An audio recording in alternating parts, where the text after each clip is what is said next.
December 1st, 1941, the U.S. entered World War II. And again, we talked about how influential the world wars were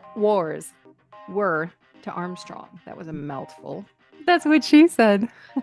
So World War II enters. We already discussed kind of the way that Armstrong was probably dealing with it, coping with this realization that, hey, life can end at any point in time. There was so much devastation in the world that maybe his trauma response was like, try to tell people to be prepared for the end of the world and all these horrific things that were going to happen.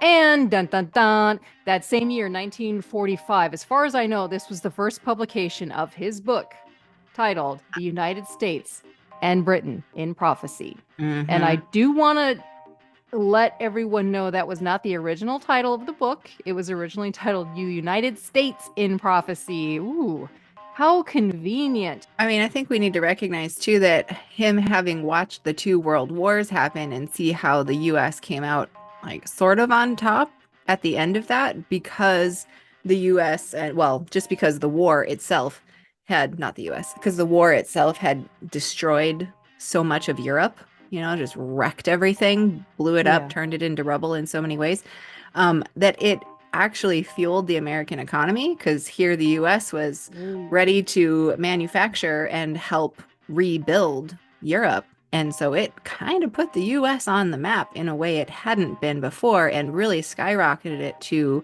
a world leadership position.